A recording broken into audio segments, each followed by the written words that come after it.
Sania Bhati gate अब महज एक अफसोसनाक वाकया नहीं रहा, बल्कि अब ये बिलखुसूस पुलिस के किरदार पर एक संजीदा सवालिया निशान बन चुका है। जैसा कि हाई पावर कमेटी की तहकीकाती रिपोर्ट ने इस बात की वाज़ेह तस्दीक कर दी है कि मुतवफ़िया के शौहर पर पुलिस की जानिब से तशद्दुद हुआ और इस पूरे मामले में SP सिटी, DSP और मुतल्लिका SHO गफलत के मुर्तकिब पाए गए। यानी जिन अफसरान की बुनियादी जिम्मेदारी थी कि वो वाक़े की गैर जानिबदार, शफाफ और इंसाफ के तकाज़ों के मुताबिक तहकीकात करते, वही अफसरान या तो खामोश तमाशाई बने रहे या फिर अपनी जिम्मेदारियों से दानिस्ता चश्मपोशी करते दिखाई दिए। ये महज गफलत नहीं बल्कि एक ऐसा तर्ज अमल है जो ये तासुर देता है कि पुलिस खुद को कानून से बालातर समझते हुए मामले को दबाने की कोशिश कर रही थी। क्योंकि अगर पुलिस वाकई संजीदा होती तो मुतवफ़िया के शौहर पर तशद्दुद की इब्तदाई इत्तला मिलते ही ना सिर्फ फौरी कार्रवाई होती बल्कि मुलव्विस एहलकारों के खिलाफ बर वक्त मुकदमा भी दर्ज किया जाता। लेकिन तहकीकाती रिपोर्ट से यही जाहिर होता है कि अंदरूनी सतह पर मामले को ठंडा करने और जिम्मेदारी से बचने की पॉलिसी इख्तियार की गई, जो दरअसल इदारा जाती कमज़ोरी नहीं बल्कि एक ख़तरनाक सोच की अक्कास है, जहाँ पुलिस खुद इंसाफ की राह में रुकावट बनी नजर आई। अब मुतवफ़िया के शौहर गुलाम मुर्तज़ा ने पुलिस पर तशद्दुद और दबाव डालने का इल्ज़ाम आयद किया है। गुलाम मुर्तज़ा का कहना था कि पुलिस ने उनके साथ नाज़ इख्तियार किया, उन्हें एक कमरे में ले जाकर बेल्ट और डंडों से तशद्दुद का निशाना बनाया गया।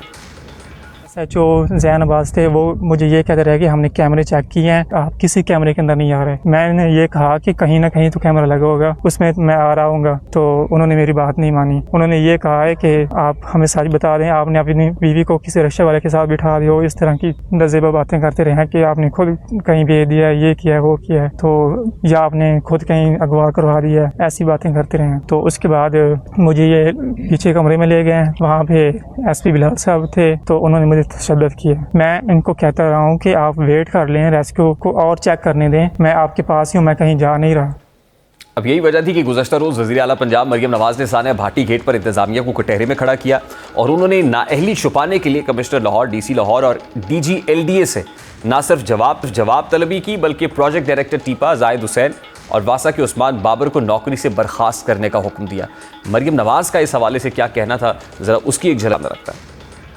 उस्मान बाबर CSA जो प्रोजेक्ट डायरेक्टर टीपा हैं जाहिद हुसैन और जो उस्मान बाबर है वासा से, इन दोनों को आप नौकरी से बर्खास्त करें और फॉरएवर, और उसके बाद इनको कोई नौकरी नहीं मिलनी चाहिए। इनको लगे पता कि इन्होंने कितनी बड़ी मुजरिमाना गफलत की। इन दोनों को भी अरेस्ट करें।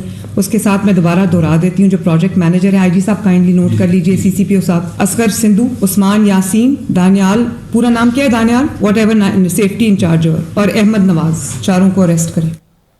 अब दूसरी जानिब सानिया भाटी गेट में पुलिस के मुजरिमाना इक़दाम अब एक एक करके सामने आ रहे हैं और सबसे तशवीशनाक पहलू वो वीडियो है जिसमें मुतवफ़िया के वालिद को सादा कागज़ पर स्याही शुदा अंगूठा लगाते देखा जा सकता है। यह मंजर खुद इस बात का सबूत है कि मामले को शफाफ अंदाज में आगे बढ़ाने की बजाय किसी न किसी सतह पर दबाव, गुमराहकुन तरीक़ाकार और रिकॉर्ड में रद्दोबदल की कोशिश की गई है।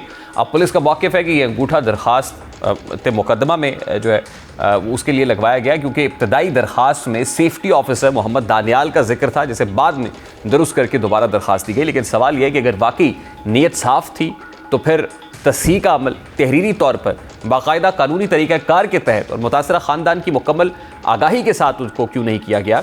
सादा कागज़ पर अंगूठा लगवाना, वो भी ऐसे वक्त में जब ख़ानदान सदमे और जहनी दबाव की हालत में हो, इस बात को तक़वियत देता है कि पुलिस अपनी मुमकिना कोताहियों और एहलकारों के किरदार को छुपाने के लिए शवाहिद को कंट्रोल करना चाहती थी। यही वजह है कि यह केस अब सिर्फ तशद्दुद या गफलत का नहीं रहा, बल्कि इदारा जाती एहतिसाब, शफाफियत और पुलिस के मजमूई रवैये का मुकदमा बन चुका है।